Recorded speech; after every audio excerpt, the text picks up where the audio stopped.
pessoal, sejam muito bem-vindos à minha aula de resistência dos materiais. Vou estar explicando um pouco aí o início da disciplina, que são os conceitos de tensão. Então a nossa introdução fala sobre os conceitos de tensão, aquilo que nós já falamos um pouco na aula passada. Demos uma introdução em relação a isso. A gente viu que a área é importante nesse conceito de tensão, a gente viu que a força é importante nesse conceito de tensão, e a gente vai trazer todo aquele nosso conhecimento que nós tivemos na introdução a resistências materiais, nós tivemos lá nas disciplinas chamadas iniciais, lei de estática, de física, né? Então é bem importante essa relação, está bem afinada no nosso contexto.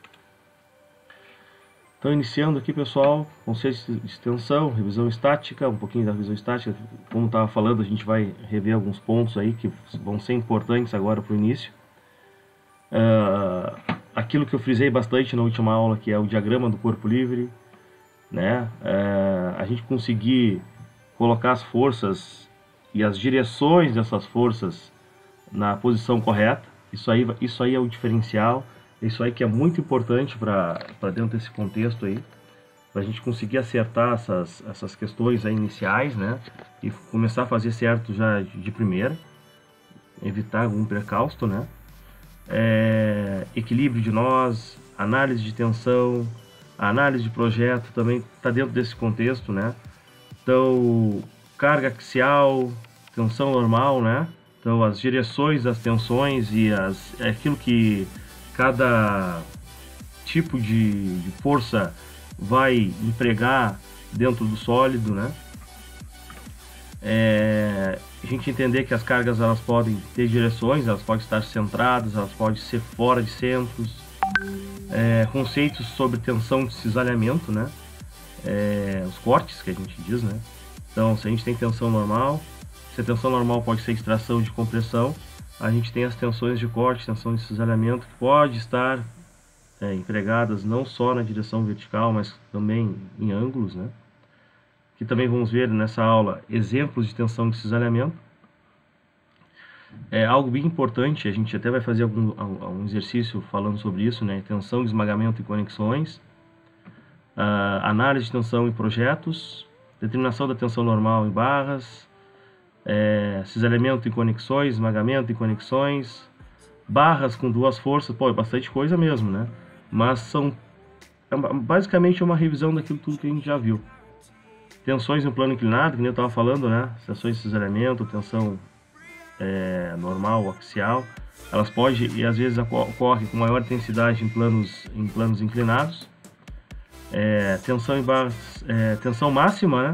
Conceito de tensão máxima. Isso aí ao longo da disciplina a gente vai ter mais, a gente vai contextualizar mais isso aí, mas é super importante a gente entender que as tensões que a gente calcula somente pela força sobre a área, elas são aquelas tensões iniciais, e dentro do corpo ocorrem tensões maiores que essas tensões que a gente calcula simplesmente da força sobre a área. E aí também tem alguns tópicos aqui sobre tensão de carregamentos gerais. Algo bem importante que a gente vai ver na nossa disciplina, que é o estado de tensão. E uma dúvida aí de muitos, né? Da onde vem, por que dessa forma. Então vamos discutir um pouquinho aqui sobre o fator de segurança.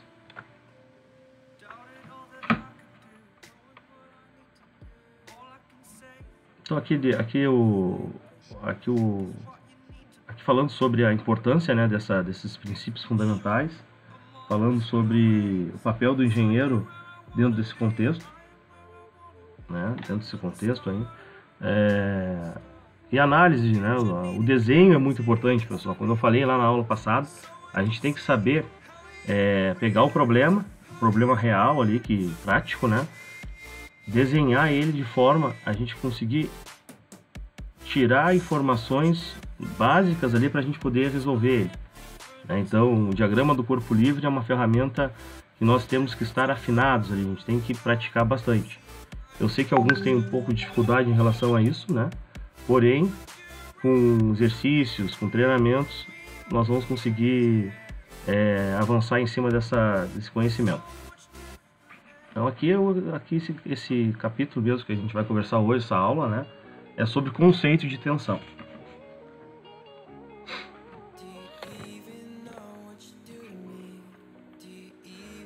Aqui o exemplo que eu tinha trazido na aula passada, né, e aqui a gente vê já a preocupação com a geometria. Então nós temos que estar preocupados com a geometria e entender sobre essa geometria. Então aqui eu tenho uma estrutura, basicamente as estruturas elas são dessa forma, né? Elas possuem características geométricas diferentes, elas podem estar constituídas também de materiais diferentes, né? De solicitações ao longo da sua estrutura de forma diferente. E aqui, como não podia deixar de ser também, traz já esses conceitos, né? Traz conceitos de junções, que a gente viu um pouco lá em Introdução e Resistência, pouco não, bastante, né? Introdução e Resistência dos Materiais. Formas de fazer essas junções, o que cada junção permite que o corpo, né, faça, né? Aqui, olhando simplesmente esse corpo, eu tenho resistência nessa direção, na direção X, eu também tenho resistência nessa direção Y aqui. Porém, a resistência ao rolamento não há, somente se estivesse soldado ou preso, colado aqui nesse pino. Acontece da mesma forma aqui embaixo, né?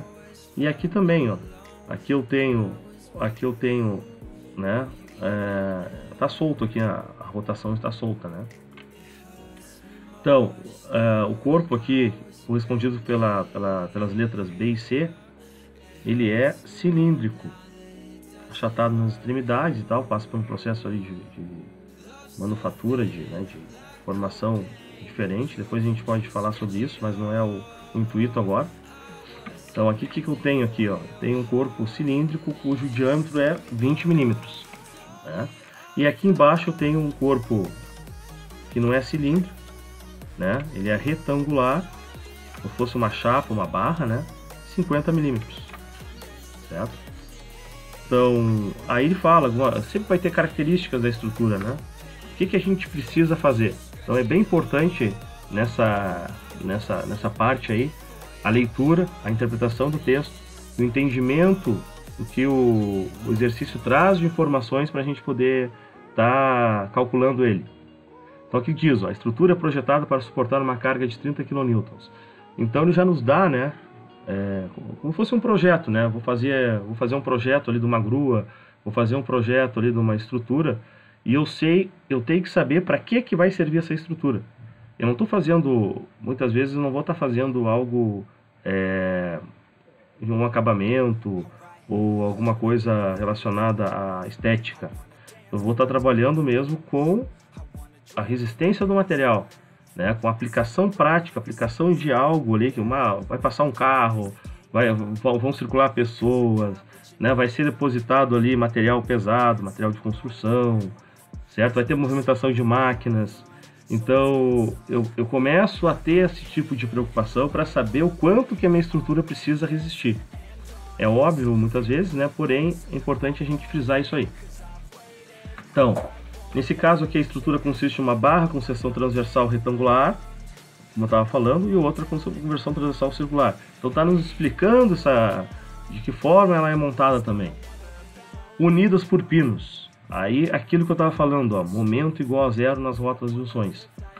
Então, a gente trabalha muito com somatório das forças em X igual a zero, somatório das forças em Y igual a zero, né? Porque é uma revisão estática, trabalha muito com a estática. O somatório dos momentos aqui é igual a zero nas rótulas de junções. Ele não vai ter resistência a uma movimentação. Então é zero. Eu aplico qualquer momento que eu aplique ali, não vai ter resistência, então não vai ter a ação e reação. Então aqui ele vai falar que realiza-se uma análise estática para determinar a força interna de cada elemento e a força de reação nos apoios. Então, força, olha só que interessante, força interna. É isso que eu preciso saber, qual força interna, e aplicar naquela região, naquela área. Aí eu consigo saber a tensão, ok? Então, a primeira coisa, né, que nem eu estava falando antes para vocês, a primeira coisa é o diagrama do corpo livre. Tem uma palavra aí na engenharia, né, que é discretização. Dessa forma eu consigo discretizar isso aqui. Eu vou colocar as forças nas direções corretas, entendendo como é que funciona a parte física, né? Entendendo como é que funcionam as reações. Eu vou voltar lá na figura, né? Como eu tinha comentado para vocês aqui, ó. Forças na direção X, forças na direção Y. Replicando isso, eu tenho resistência ao movimento na direção X no ponto C, resistência ao movimento na direção Y no ponto C. Como também eu tenho resistência ao movimento na posição no ponto A, né, na direção X e na direção Y.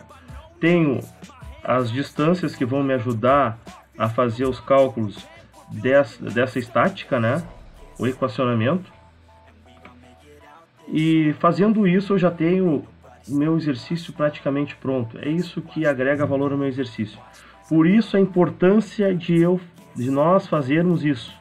Nós temos que fazer o diagrama do corpo livre para podermos organizar e discretizar o problema. E isso a gente vai conseguir equacionar ele de forma coerente, correta e chegar à solução. Certo? Estou aqui colocando as forças, né? As direções das forças. Entrando no ponto C, saindo do ponto C, entrando, saindo, né? As reações, olhando fisicamente como está, né? Como está sendo tratado aqui a direção das forças. Eu consigo fazer essa discretização. Um ponto importante também, pessoal, quando eu fizer as condições de equilíbrio, né? Nem que está aqui, ó. Condições para o equilíbrio estático. É escolher bem os pontos que eu vou, né? Eu vou começar a discretização.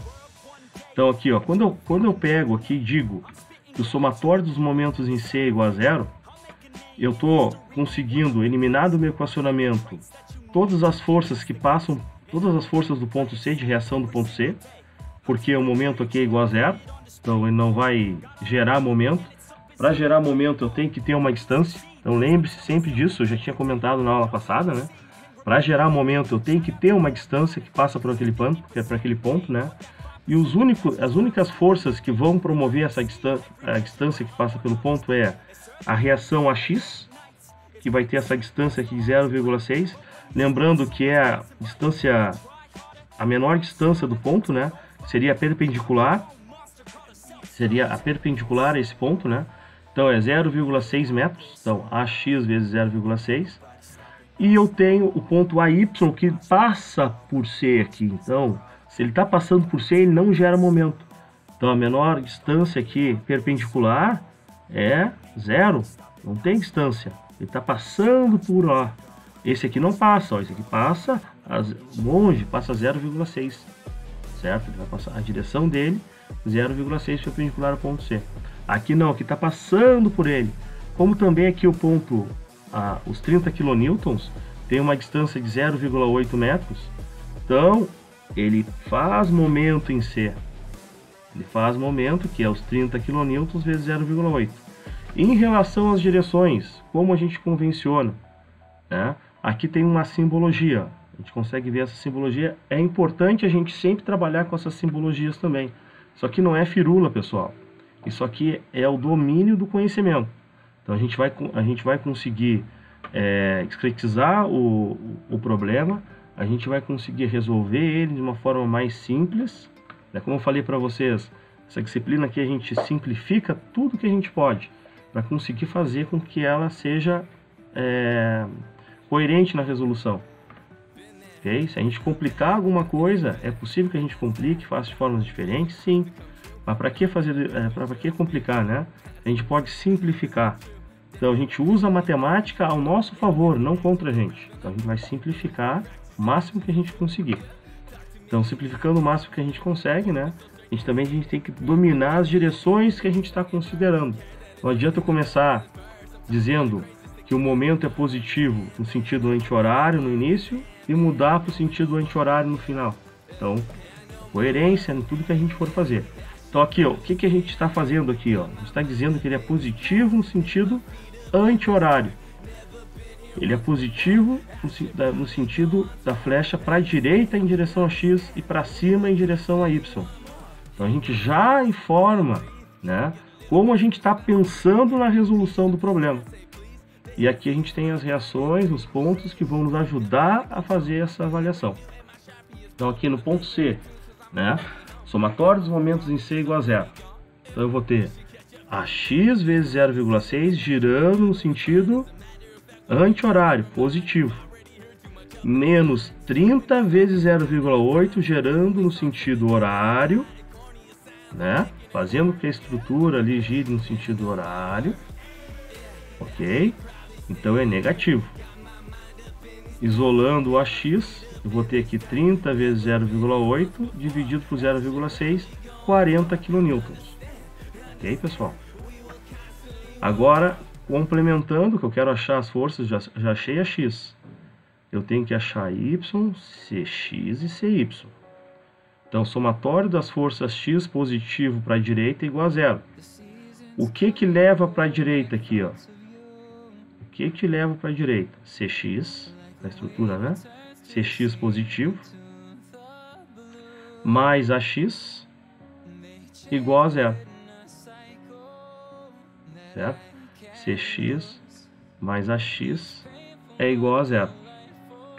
AX, nós já calculamos que é 40 kN. Então, CX vai ser igual a menos AX. O AX passou para o outro lado da equação. O AX passou daqui, que era positivo, passou para o outro lado da equação, onde está o zero ali, né? Só passou. Uma operação matemática simples e básica, né? Passou para o outro lado da equação. Então, ficou menos AX. Então, CX igual a menos 40 kN. Então, já achamos também o CX. Então, nós temos AX e CX. Somatório das forças em Y igual a zero. Estática, né? Então, eu tenho positivo para cima.